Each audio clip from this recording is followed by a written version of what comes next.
Chaque année, en automne et au printemps, des dizaines de milliers d'oiseaux sont capturés ou abattus par tir sur leur route de migration entre l'Afrique et l'Europe.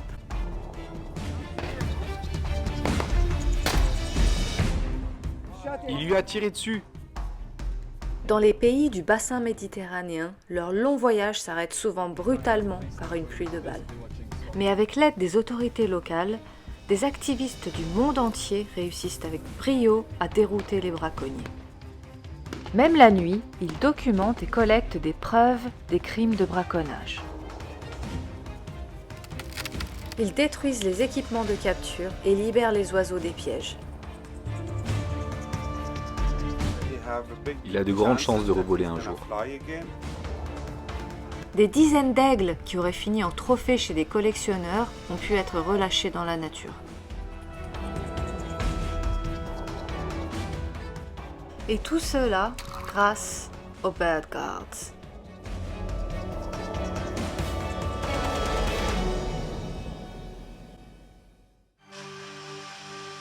Le mont Liban.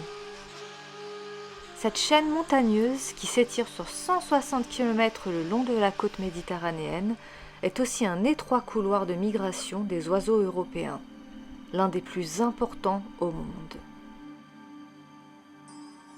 Hirondelles, passereaux, grues, pélicans, cigognes et bondrées apivores, ainsi que toute la population d'aigles pomarins d'Europe, passent par le Liban lors de leur migration d'automne et de printemps.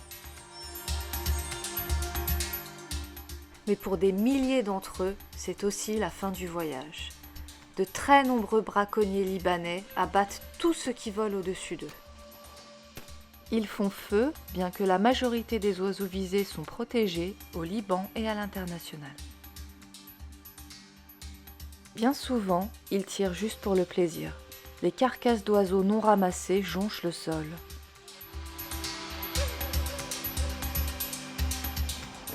Chaque année, depuis 2017, des activistes du monde entier ont répondu à l'appel du Comité anti-braconnage des oiseaux et de la Société de la protection de la nature au Liban afin d'aider les autorités à combattre le problème galopant du braconnage.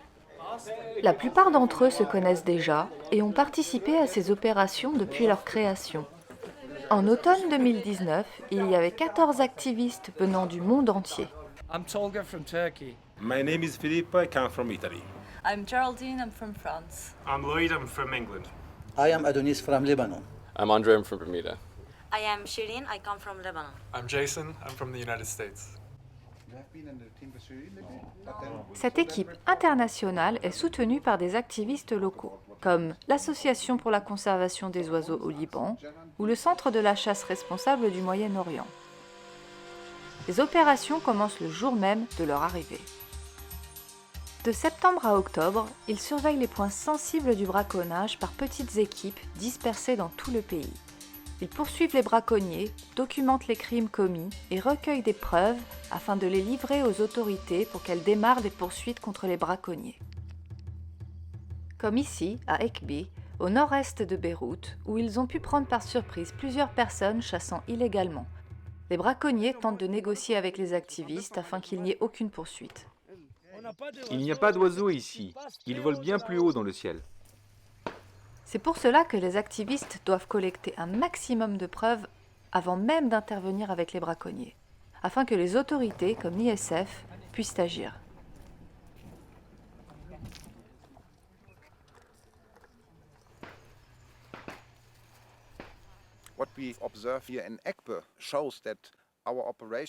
À Ekbe, nous voyons bien que notre présence a un effet dissuasif très important. Bien souvent, les chasseurs quittent les lieux dès que nous arrivons.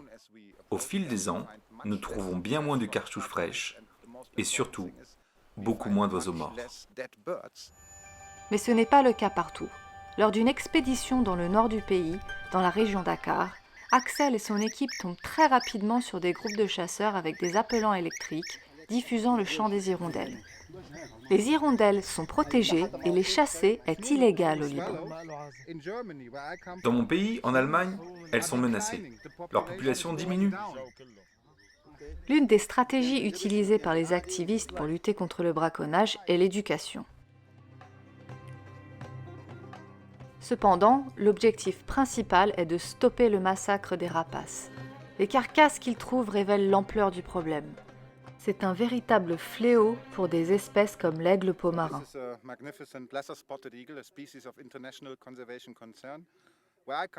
Ce magnifique oiseau est une espèce mondialement protégée car menacée d'extinction.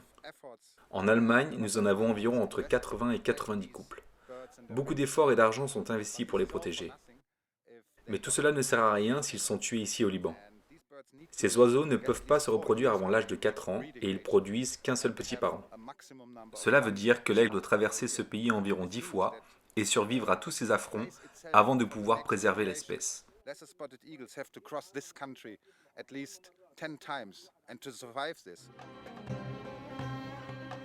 C'est une bonne raison pour revenir le lendemain matin.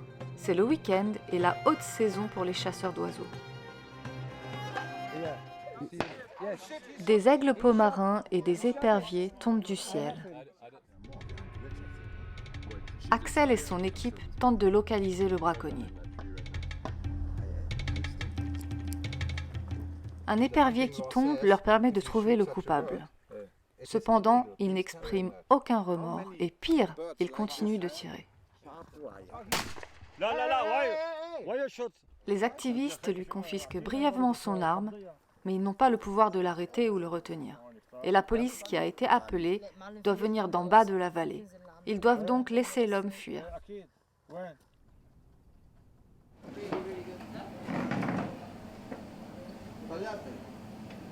La colère et la frustration ressurgissent à l'heure du petit déjeuner. Mais Axel a déjà des plans. Bien sûr que je ne suis pas du tout content d'avoir laissé partir cet homme. Mais la police est arrivée trop tard. Nous ne sommes pas la police. Nous ne sommes pas en mesure d'arrêter cet homme. Donc il faut vivre avec ça. Mais une bonne chose, c'est que nous avons trouvé un haut lieu de la chasse à l'aigle. Nous en discuterons avec toute la team pour développer un plan d'action et il est clair que nous enverrons d'autres équipes dans les jours qui suivent. Il ne faudra pas attendre très longtemps pour voir un autre braconnier tirer sur les oiseaux au même endroit.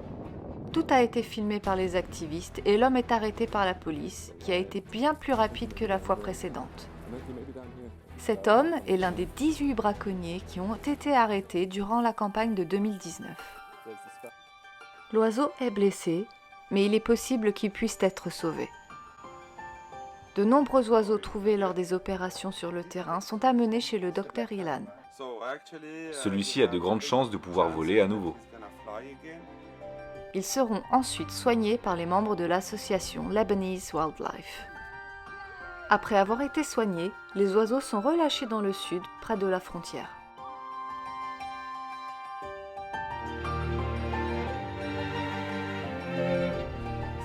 Pendant ce temps, l'équipe d'Axel accepte l'invitation d'un homme d'affaires à Deniyeh, dans le nord.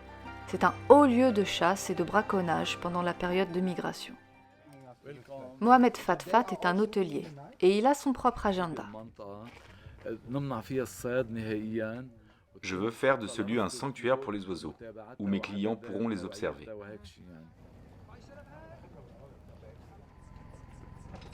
Pour cela, il a besoin du soutien des activistes, notamment pour dissuader les braconniers de se regrouper tous les soirs pour commettre un véritable massacre de petits oiseaux migrateurs.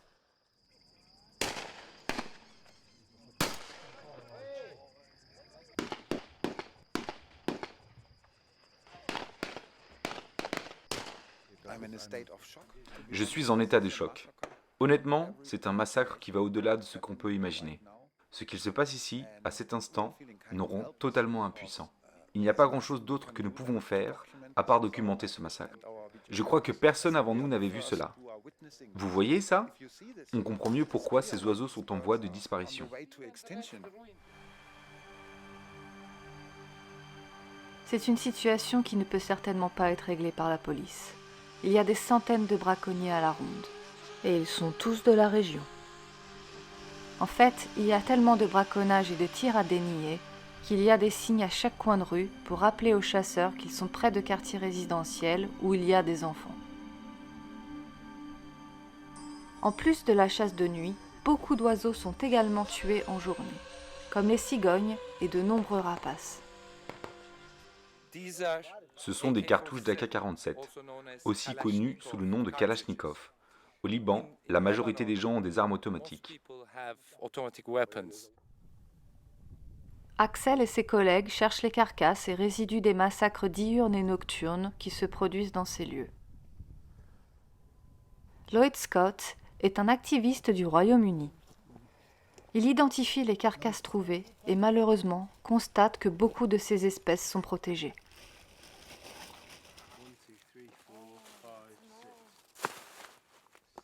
Voici les restes d'un guêpier d'Europe. Vous voyez les motifs?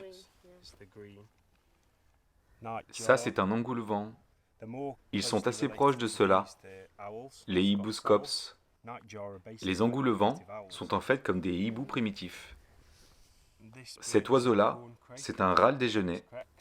Ils sont très menacés en Europe. Ça, c'est un faucon cresserelle, un juvénile. Vous voyez le plumage?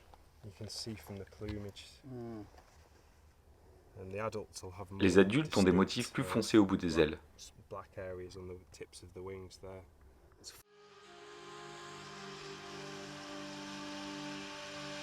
Les activistes ont souvent tenté de persuader les braconniers d'arrêter leurs pratiques. Il y a eu peu de succès dans les régions du Nord. On trouve de plus en plus de carcasses, incluant l'aigle peau marin.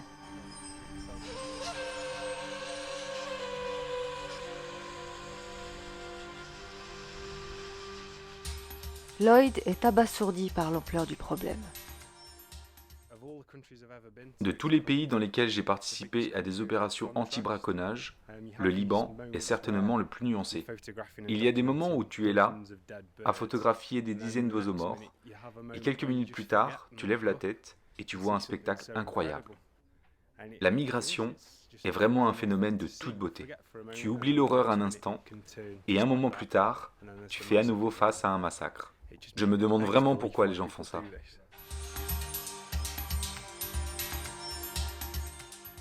Quelques jours plus tard, en regardant les images satellites, les activistes suspectent la présence de filets de capture dans la localité de Barja, au sud de Beyrouth. Des appelants électroniques reproduisant le chant de la fauvette à tête noire renforcent leurs suspicions. Barja semble être un bastion pour les trappeurs de passereaux. Et effectivement, les activistes trouvent ce qu'ils sont venus chercher.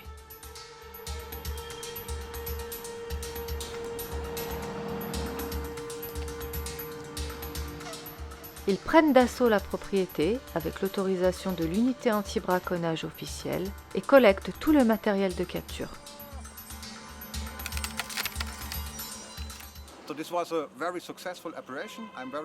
C'est une opération réussie. Je suis très content de son déroulement. Nous avons trouvé cet énorme site de capture contenant 7 filets et de nombreux appelants électroniques. Nous avons tout signalé à l'ISF. Ils sont très vite arrivés sur place. Toute l'équipe a fait un très bon travail. Et ce n'est pas une première. La première fois que nous avons trouvé un site de capture d'oiseaux, c'était dans ce secteur, l'année dernière. Nous avons donc mené notre enquête et découvert qu'il y avait beaucoup d'appelants électroniques. Certains pour la chasse au tir, mais d'autres pour la capture, comme sur ce site aujourd'hui. Les oiseaux sont capturés pour la consommation et le profit. Ces braconniers peuvent capturer des centaines d'oiseaux en une nuit durant le pic de migration. Ils se font beaucoup d'argent comme ça. Les filets saisis ne sont pas la seule récompense pour les activistes. Parfois, nous avons de la chance. Nous trouvons les oiseaux vivants dans les filets et nous pouvons les relâcher. Cette fauvette à tête noire était très emmêlée, mais nous avons tout de même pu la libérer. Elle s'est envolée et peut continuer son voyage vers l'Afrique. Pendant la campagne d'automne 2019, les activistes de CABS ont détruit des douzaines de filets et autres équipements de capture. Ils ont fait arrêter des braconniers et confisquer leurs armes par la police. L'un des plus grands succès était l'organisation d'une conférence de presse par CABS et ses partenaires locaux dans l'un des plus hauts lieux du braconnage au Liban, à Ekbe. Elle fut honorée par la présence du ministre de l'Environnement et des ambassadeurs de pays européens comme l'Allemagne, la Pologne, le Danemark et l'Autriche. Tuer ces oiseaux n'est pas civilisé. C'est une grande infraction des lois internationales. Si nous ne tapons pas fort sur ces braconniers avec de fortes sanctions financières ou la prison, ils continueront à détruire toutes ces espèces menacées. Mais nous pouvons faire plus, et nous le ferons. Merci beaucoup. Une déclaration qui donne de l'espoir. Je crois que cet événement a été extrêmement important pour notre campagne ici au Liban. Le ministre de l'Environnement lui-même s'est déplacé et il y avait la présence de nombreux médias libanais. Ils porteront le message vers notre audience cible, le peuple libanais, les chasseurs et les braconniers, afin qu'ils connaissent notre mission. Nous espérons un effet dissuasif, mais aussi le soutien des citoyens. Nous espérons aussi éveiller les consciences. Donc je suis très satisfait et je pense que c'est un bon jour pour nos opérations.